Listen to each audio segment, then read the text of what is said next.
अस्सलाम वालेकुम फ्रेंड्स, एक बहुत अहम इन्फॉर्मेशन मैंने ट्रैवल एजेंटों और उम्रा ज़ायरीन के लिए जो 2025-26 में उम्रा करना चाहते हैं, मैंने एक महीना पहले इन्फॉर्मेशन दी थी, लेकिन अब वक्त आ चुका है कि दोबारा फिर इस इन्फॉर्मेशन को रिपीट करता चलूँ ताकि आपको रिफ़्रेश हो जाए, आपके माइंड में हो, आम ज़ायरीन के भी माइंड में हो। क्योंकि उम्रा वीज़ा लगने में अब एक छोटा सा मसला आने वाला है। छोटा सा मसला तो नहीं, बाज़ लोगों के लिए बहुत बड़ा मसला हो सकता है।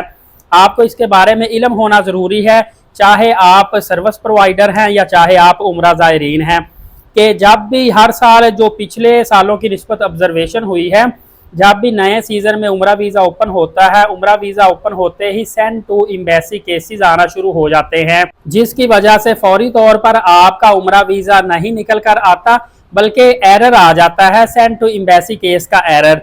और इस एरर की वजह से तकरीबन आपका एक हफ्ता 10 दिन जो हैं वर्किंग डे समेत लग जाते हैं। वीज़ा एक्सेप्ट होते वीज़ा आपका लग जाता है, वीज़ा कैंसिल नहीं होता। लेकिन अगर आप फिजिकली तौर पर सेंड टू एम्बेसी केसेस आने के बाद अपना पासपोर्ट एम्बेसी में भेजते हैं, फिंगरप्रिंट करवाते हैं, बायोमेट्रिक करवाते हैं, तो फिजिकली आपका लगेगा तकरीबन 7,000 रुपये अगर आप कोरियर के थ्रू एम्बेसी में अपना पासपोर्ट पहुंचाते हैं। दूसरा सिस्टम ऑनलाइन इस इशू को क्लियर करने का होता है, उसमें आपके लगते हैं 18,000 रुपये।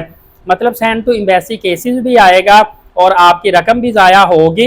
ये होगा जैसे ही उम्रा वीज़ा ओपन होंगे, स्टार्टिंग पे आप वीज़े लगवाते हैं ना, 100 में से तकरीबन 60-65 लोगों के वीज़ों में ये एरर आने के चांसेस हैं।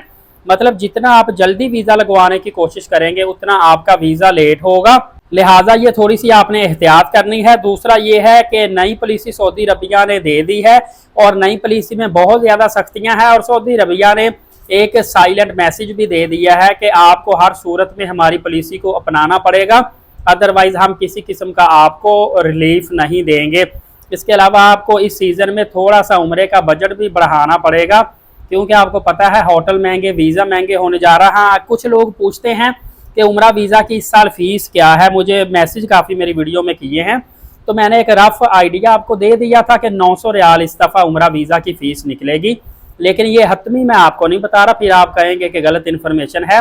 हतमी आपको 10 तारीख के बाद पोर्टल ओपन होगा, जो वहाँ पे एम्बेसी फ़ीस शो हो रही होगी वही होगी। एक आइडिया है 900 रियाल के करीब जो उम्रा वीज़ा की फ़ी वो निकल के इस साल आएगी।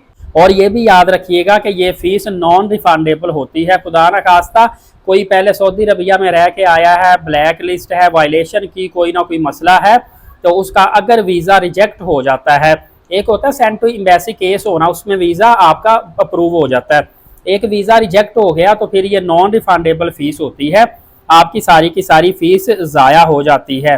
और दूसरा, सऊदी अरबिया ने इस दफ़ा कहा है कि इंडिविजुअल जो ट्रैवल करेगा उम्रा के लिए, उसको जो पब्लिक ट्रांसपोर्ट है, जो सरकारी ट्रांसपोर्ट होती है, सिर्फ हम वीज़े के साथ ही 25 रियाल एक्स्ट्रा देते थे, हमें ट्रांसपोर्ट मिल जाती थी जद्दा से मक्का, मक्का से मदीना, फिर वापसी मक्का और फिर वापसी मक्का से जद्दा के लिए। वो ट्रांसपोर्ट नहीं मिलेगी।